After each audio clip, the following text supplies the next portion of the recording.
nekat terobos dan cekcok di lokasi proyek. Seorang ibu nekat terobos pintu masuk proyek dan cekcok dengan pekerja di lokasi bendungan gara-gara tanahnya belum dibayarkan. Sudah dibongkar, jadi bagaimana ini?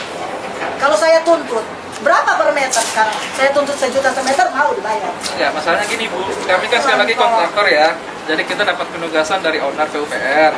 Bapak, jadi kalau ibu petugas kan ada kerja, bukan mau suruh orang pulang dari sini. Ya bentar, jadi kalau ibu ada masalah lahan, ibu bisa ke PUPR. Sudah Pak, sudah di sana. Jadi kita juga mau datang cek DP fisik di sini. Yang mungkin kan kita lapor di sana, terus kita mau cek tapi fisik. Oke, sekarang ibu di sini mau ngapain nih? Iya, mau lihat tuh tanah, Pak. Yang sudah dibongkar-bongkar sampai saat detik ini saya kesini belum terbayar. Baru dari sana ditimpa dengan orang lain punya surat yang dari Kaleosan yang tidak punya penlog. Ahli waris tuntut ganti rugi Bendungan Kuwil. Pembangunan Bendungan Kuwil Kawangkoan di Kabupaten Minahasa Utara ditargetkan tuntas pada tahun 2022 ini. Namun ternyata masih ada keluhan warga terkait ganti rugi lahan yang hingga kini belum dituntaskan pemerintah. Persoalan ganti rugi lahan di lokasi pembangunan Bendungan Kuwil Kawangkoan, Minahasa Utara, Sulawesi Utara kembali disoal. Dari mana sih yang menjadi persoalan? Tanah yang ada di sana, Pak. Bu, di belakang itu yang selonjoran itu. Iya, terus Di situ gimana? Tanah itu belum terbayar, Bu, sampai sekarang sudah dibongkar-bongkar oleh PT Wika. Sekarang Ibu nggak bisa melihat tanah dan disuruh keluar dari area ini, tanggapan Ibu sendiri seperti apa? Ya kecewa, no, Bu. Bagaimana orang petana orang tidak bisa lihat, sedangkan belum dibayar. Nanti kita sudah bongkar-bongkar. kedepannya prosesnya seperti apa Ya, nanti? kalau mau dipakai, dibayar dulu, diproses dulu. Jangan dibongkar terus nggak dibayar. Terus bagaimana hak kami, Bu? Kemarin nama ibu saya sudah keluar di nomor 1, tetapi sudah diganti dengan nama orang lain. Yang bukan pemilik lahan? Yang bukan pemilik lahan. Ibu tidak terima? Ya tidak terima dong, Bu. Kali ini komplain datang dari ahli waris keluarga Maris Sumeisei yang mengklaim sebagai pemilik tanah seluas 4 hektar yang berada di lokasi proyek pembangunan Bendungan Kuwil Kawangkoan. Jadi kalau lahan yang belum terbayarkan kemana Pak nanti? Pindol. Harus Ibu ini? Harus ke balai sih. Balai Sungai. Balai Sungai. Di sana ada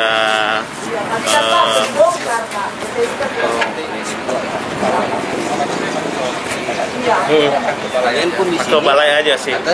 Ke balai Sungai. Iya. Nanti tanya khusus untuk masalah lahan bisa di sana sih. Ibu ini nekat terobos masuk ke lokasi proyek dan sempat cekcok dengan pekerja proyek lantaran hendak menuntut ganti rugi lahannya yang tidak pernah diterimanya. Yang sementara mencuat dan viral bahwa ada satu lahan yang luas hektarnya cukup besar yang ternyata itu pembayarannya tidak kepada yang pemilik tetapi kepada orang lain. Itu dari Balai Sungai sendiri seperti apa menanggapinya? Ya, sebelum ke persoalan tanah Ibu Maris Sumeisei, mungkin saya jelaskan dulu ya mengenai proses pengadaan tanah itu sendiri, di mana sebagaimana arahan dari pimpinan pengadaan lahan untuk pembangunan Bendungan Kuwil Kawangkoan. Bendungan Kuwil Kawangkoan ini dibangun adalah untuk sebenarnya intinya kuil ini adalah untuk mengatasi mengendalikan banjir di Kota Manado. Ini dibangunnya. Dengan dibangunnya Bendungan Kuwil Kawangkoan ini memerlukan lahan. Lahan luasnya itu 281,8 hektar ya, Bu ya. Seluas itu termasuk genangannya. Nah, Bu Maris Sumeisei ini posisinya ada di genangan ya. Genangan. Nah, proses pengadaan lahan Bendungan Kuwil Kawangkoan ini mengikuti Undang-Undang Nomor 2 Tahun 2012. Balai Sungai Kementerian PUPR ini adalah sebagai pemohon. Di pemohon itu melakukan perencanaan, menyiapkan dokumen perencanaan, selanjutnya disampaikan ke Bapak Gubernur untuk ditetapkan penlognya. Jadi kami mengajukan permohonan, membuat perencanaan, Pak Gubernur menetapkan penlog. Penlog selesai, kami mengajukan ke Kanwil BPN untuk dilakukan pelaksanaan pengadaan tanahnya. Itu dimulai tahun 2015, sudah mulai itu Bu, Bapak ya, 2015. Kemudian BPN mengukur, ada membentuk tim Satgas A, Satgas B, mengukur bidang-bidang tanahnya, mengukur tanam tumbuh yang ada di atas, yang ada di atasnya, semua didata itu. Nah, pada saat itu pendataan itu kita mendata, keluar daftar nominatif ya, sudah diumumkan pada saat itu tidak ada komplain terhadap masalah ini yang Bu Maris Mense ini, tidak ada komplain, sehingga kita proses berikutnya. Nah, jadi Balai Moho, Penlok Gubernur, kemudian pelaksanaan ATR BPN, hasil dari pelaksanaan pengadaan tanah berupa daftar nominatif yang sudah divalidasi, itu diserahkan ke balai untuk diproses pembayaran. Nah, proses pembayaran itu kita minta masyarakat yang lahannya kena ini menyiapkan rekening. Mereka menyiapkan rekening, menyiapkan data-data, kemudian kita mengajukan permohonan ke KPPN untuk dilakukan pembayaran sesuai dengan daftar nominatif. Di daftar nominatif yang sudah divalidasi itu ada namanya, ada luasannya, ada uangnya. Nah, dengan dasar itulah kita proses. Kita proses, transaksi bayar langsung ditransfer ke rekening masing-masing. Kami sebagai yang punya DIPA kebetulan satkernya itu ada di pusat, PPK-nya ada di sini, sehingga langsung dibayarkan ke masing-masing rekening dengan dasar data itu. Nah, persoalan Bu Maris Mense ini pada saat pelaksanaan pengadaan tanah sampai diumumkan, beliau nggak ada komplain itu, sehingga data-data yang masuk adalah data-data yang berdasarkan pada saat pelaksanaan pengukuran itu adalah itu juga dikawal oleh kepala desanya juga. Data masuk, dibuat dibuat daftar nominatif, diukur segala macam, selesai. Nah, pada saat Maret 2021, sebagaimana mungkin Bapak Ibu sudah dikasihkan informasi data press release-nya mungkin ini ya. Maret 2021, Ibu Maris Mense kan datang ke balai yang menyatakan ada tanah beliau yang kena gitu ya. Nah, karena informasi seperti itu sehingga kami mengecek.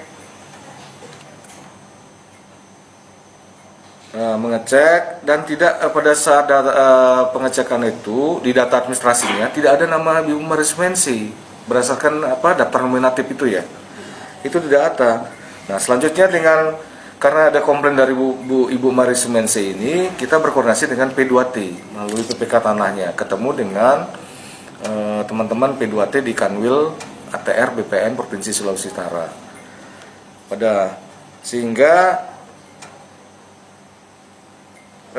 selanjutnya dilakukan peninjauan lokasi, mengecek lapangan, betul nggak yang dimaksud tanah yang mana sih, bidang yang mana sih yang dikomplain sama Ibu Maris Mense itu 26 Agustus 2021. Kemudian ternyata lahan yang dikomplain Ibu Maris Mense itu adalah lahan yang sudah ada data-data tadi. Kalau nggak salah itu yang dikomplain itu ada 2 bidang ya Bu ya, 2 bidang. Satu bidang itu atas nama Yopi Karundeng ya. Yopi Karundeng itu 72.060 meter persegi itu sudah dibayarkan. Tapi yang satu lagi itu atas nama Christian Aguh itu 17.507 itu belum dibayar, dikonsinyasi karena tanah yang atas nama Christian Agung ini juga ada yang komplain, sengketa juga gitu. Karena sengketa juga kita titipkan di Pengadilan Negeri Armadidi. Nah, persoalan informasi-informasi itu juga selanjutnya diadakan rapat di Kanwil ATR BPN ya, Bu Desi ya. Kanwil 16 Maret 2022. Di situ ada Asdatun Kejaksaan Tinggi, ada dari Pak Kanwil, dari P2T, kemudian ada dari PPK Tanah. Nah, pada saat itu P2T tidak mempunyai kewenangan memutuskan apa yang dikomplain oleh Ibu Maris Mense itu. Karena tanah ini pada saat pendataan pelaksanaan sudah ada sesuai dengan data-data yang didapat oleh panitia pelaksanaan pengadaan tanah itu.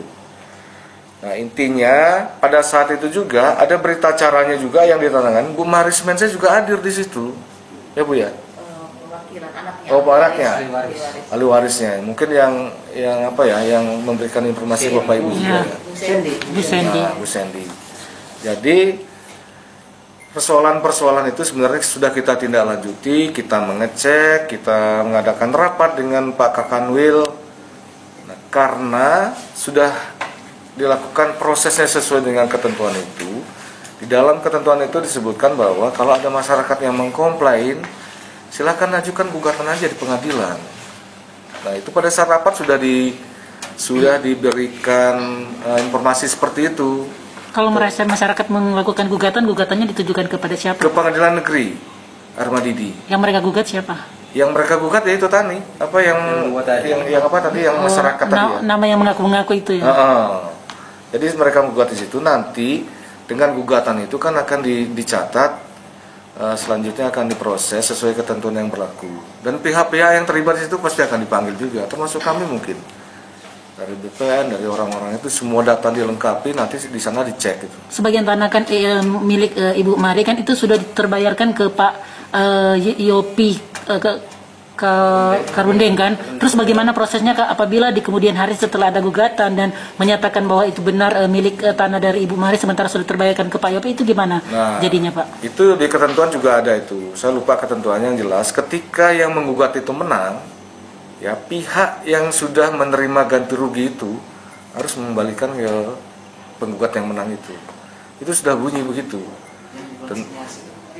Iya, tapi uangnya itu kalau yang Kristen konsinyasi ya. Nah, kalau ke konsinyasi kan jelas nanti masih uangnya ada di bendahara di pengadilan. Tapi yang satunya ini atas nama Yupi Karundeng ini, yang bersangkutan itu harus mengembalikan. Ya. Nah, itu tentunya melalui proses hukum gitu. Ketentuannya seperti itu. Jadi sejauh ini pihak Balai Sungai sendiri tidak merekayasa suatu data karena begitu ya Pak, menurut Bapak tadi ya. Karena dari pengakuan ahli waris Ibu Mari bahwa awalnya Ibu Mari punya nama ada di nomor 1, tapi tiba-tiba ketika mereka melakukan pengecekan data sudah digantikan oleh nama kedua orang ini. Loh, gimana dasarnya apa? Karena pada saat pelaksanaan, jadi itu yang saya mau sampaikan, saya tegaskan kembali bahwa Balai Sungai tidak pernah membuat data. Yang melakukan pelaksanaan pengadaan tanah itu, pengukuran, itu ATR BPN. Dia punya tim, karena kami tidak punya keahlian itu.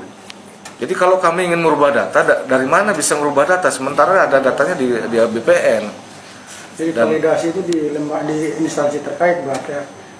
Validasi data pertanahan itu di instansi terkait berarti? Di ATR BPN. Tapi data-data yang sudah ada, data-data fisik ya, data fisik misalkan luas bidangnya, tanam tumbuh yang ada di atas itu ataupun apapun, rumah segala macam, dia presel dulu sama jasa apa namanya, jasa presel. Itu mereka punya sertifikat dari Kementerian Keuangan. Dia memberi nilai, kemudian divalidasi, keluarlah daftar nominatif itu. Jadi kalau melihat runutan itu, di mananya Balai Sungai bisa merubah data? Gitu. Sama sekali nggak ada. Karena kami juga di dalam baik data maupun pembayaran itu tidak pernah kita hanya menerima. Kalau pembayaran ada rekening, tinggal kita keluarkan, kita transfer ke rekening mereka. Cuman kebanyakan persoalan-persoalan tanah yang kami temui, mungkin nanti juga saya akan cerita mengenai tanah lola ya. Yang sering kita hadapi adalah sengketa antar masyarakat. Termasuk di kuil, Bapak Ibu bisa lihat di depan masuk jalan ke bendungan kuil itu diduduki juga. Padahal tanah itu sudah diputuskan secara sah, yang menang itu Bu siapa nih? Ini Bulur. Tapi ada juga yang menduduki, bahkan membuat warung di situ Pak Anies Tampak. Ya kita dari sisi hukum sebenarnya udah nggak bisa itu, karena sudah ada keputusan yang ingkrah gitu loh. Sehingga kemarin kita melakukan pendekatan persuasif, musyawarah, lahan dan warung itu sudah kita bebaskan. Gitu. Dan saya juga sebagai kepala balai dan teman-teman ini melaksanakan tugas sesuai dengan ketentuan, dan kita tidak mau macam-macam di situ. Gitu. Itu Bu yang informasinya. Pak, kalau boleh tahu anggaran waduk sendiri berapa triliun Pak keseluruhannya? Pembangunan bendungan kuil Kawang-Kawangnya ada 3 paket. 3 paket, dari 3 paket itu kurang lebih anggarannya 1,7 triliunan. 7 triliunan, di mana kita membangun mendem tubuh bendungannya itu. Kemudian juga ada spillway itu pelimpahnya, dan pelengkap bendungan lainnya, termasuk kita melakukan penataan kawasan. membangun gedung-gedung unit pengelola bendungan, membangun menara pandang, gedung serbaguna, sehingga kesemuanya itu keseluruhan itu kurang lebih 1,7 triliunan. Belum lahannya itu luasnya 281,88 hektar. Nah, genangannya sendiri bendungan Kuil Kawangkoan ini tampungannya itu 23,38 juta kubik dengan luas tergenang itu 139 hektar. Nah, fungsinya adalah pertama pengendalian banjir Kota Manado. Nah, banjir itu tidak bisa dihilangkan tapi direduksi, dikurangi. Nah, bendungan Kuil ini kan ada di Sungai Tondano, Ibu Bapak ya. Di hulunya Danau Tondano. Das Tondano. Tapi di hulu Tondano. Kemudian di bawahnya ada juga dipergunakan untuk PLTA, Tenggari, Tonsea. Nah, di bawahnya kita bangun bendungan Kuil Kawangkoan ini. Fungsi utama bendungan adalah untuk pengendalian banjir. Fungsi keduanya adalah untuk air baku. Air bakunya cukup besar, 4,5 meter kubik per detik atau 4.500 liter per detik. Itu untuk layanan Kota Manado, Kota Bitung, sama Minahasa Utara. Kemudian fungsi lain ada PLTM, dan juga nanti kita akan kembangkan pariwisata, dan nanti kalau sudah jadi kita adakan kerjasama dengan pemerintah provinsi ataupun Minahasa Utara. Anggaran untuk pembebasan lahan sendiri berapa nilai yang sudah disalurkan, berapa banyak Pak? Itu tadi 281,88 hektar, 248 bidang, anggarannya Bu Desi berapa? Totalnya berapa Bu? Anggaran Pembebasan lahannya? Pembebasan lahannya berapa? Berapa miliar itu? Ya. Pak, sebelum nunggu itu 198 miliar. Untuk pembebasan lahannya. Sudah tersalurkan atau masih ada sisa untuk termasuk yang konsinyasi? Nah, ini sudah semua. Sudah semua. Dan untuk pengadaan lahan di bendungan Kuil Kawangkoan ini, ATR BPN sudah menyerahkan hasilnya. Walaupun hasilnya itu tidak utuh semua, artinya ada yang masih konsinyasi. Tadi progres fisik kuil itu 87%. Bukan. Jadi kalau berdasarkan Undang-Undang Nomor 2 2012 itu, yang namanya dana sudah dititipkan konsinyasi, dana pemerintah sudah ada di situ, itu sudah menjadi hak karena aset itu sudah beralih. Jadi tidak ada pengaruhnya. Karena tinggal tetap jalan, nggak ada kaitan hukumnya, nggak ada. Artinya karena sudah di ketentuan sudah bicara begitu, sudah taruh di pengadilan, sudah dikonsinyasi, itu tinggal misalkan masyarakat tinggal mengambil aja itu. Siapa yang berhak? Siapa yang berhak? Paling terakhir Pak, ini ada atensi Menteri terkait dengan sengketa Ibu Sunesia, karena kemarin kan ada instruksi dari Menteri waktu kegiatan kunjungan itu. Ya, kami laporkan ke Menteri. Atensi dan dikoordinasi ke pihak terkait di Sulawesi Utara. Sudah dilaporkan ke Menteri itu Pak? Ya, itu nggak masalah, biasalah itu. Maksud saya justru Pak Menteri ATR BPN ya, justru kan Pak Kanwil tahu persis persoalannya. Karena persoalan ini juga sudah dirapatkan dengan Pak Kanwil, mungkin beliau memberikan laporannya juga gitu. Dan sering kejadian-kejadian seperti ini kita juga diminta dari kementerian untuk membuat kronologis dan justifikasi terhadap persoalan-persoalan yang ada. Ya kita jelaskan semuanya gitu. Yang jelas kita terbuka kalau ada masyarakat. Cuman masalahnya ini adalah masyarakat ini sering merasa tidak puas kalau di satu pihak masyarakat itu sudah mendapat haknya, yang lainnya melakukan gugatan atau komplain tidak melalui jalur hukum. Jadi teriak-teriak semua. Ya silakan. Kami sudah mengingatkan, termasuk Ibu Marisa Mensi, silakan aja digugat.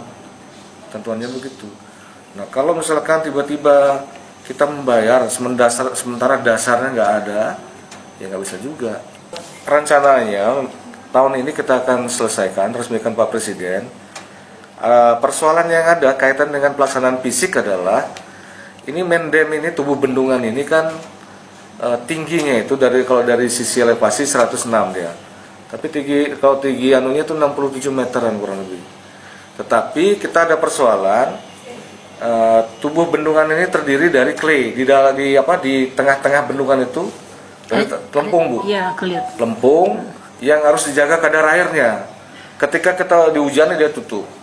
Nah sisinya ini kan random dari batu-batu. Nah itu yang kita hujan karena sering hujan di sini, ini terhambat kita di situ. Nah, itu aja persoalannya. Lain-lainnya kita upayakan bisa segera, seperti penataan kawasan di situ juga. Kalau Bapak Ibu bisa lihat, kita harus siapkan helipad di situ.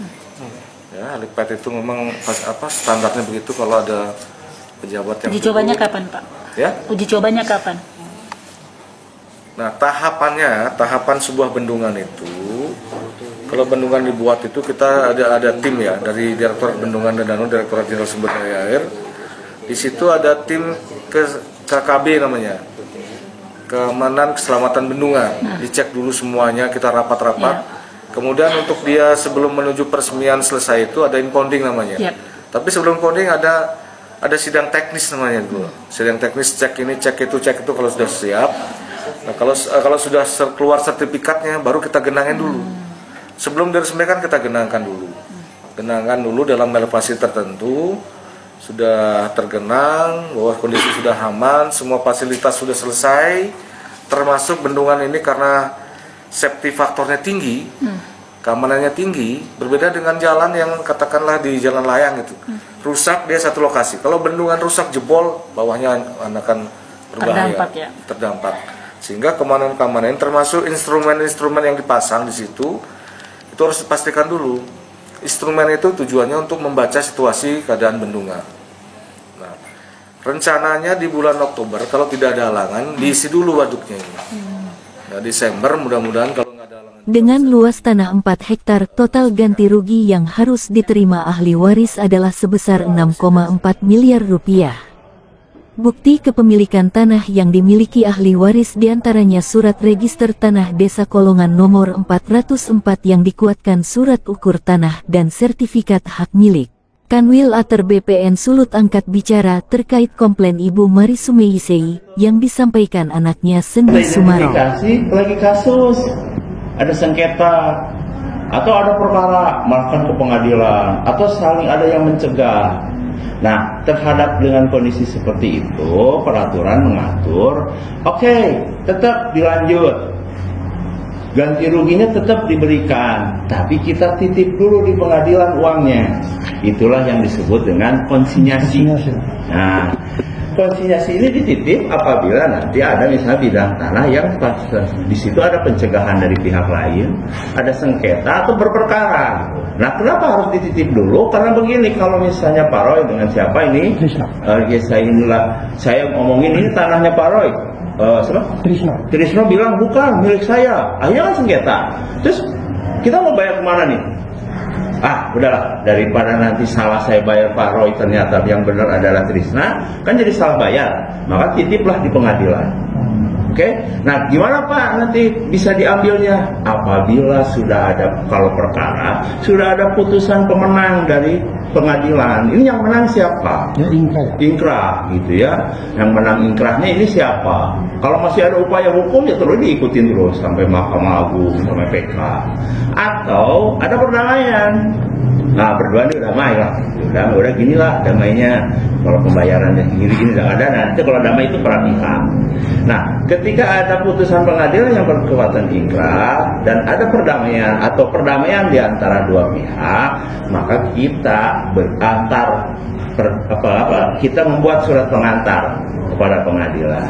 Pak pengadilan, uang yang kurang lebihnya gitu ya, yang kemarin kami titipkan, ini sudah ada putusannya dari peradilan. Silakan untuk dibayarkan, maka dibayar. Jadi kalau lihat dari daftar, sebenarnya tidak hanya Sumeisei, banyak, ada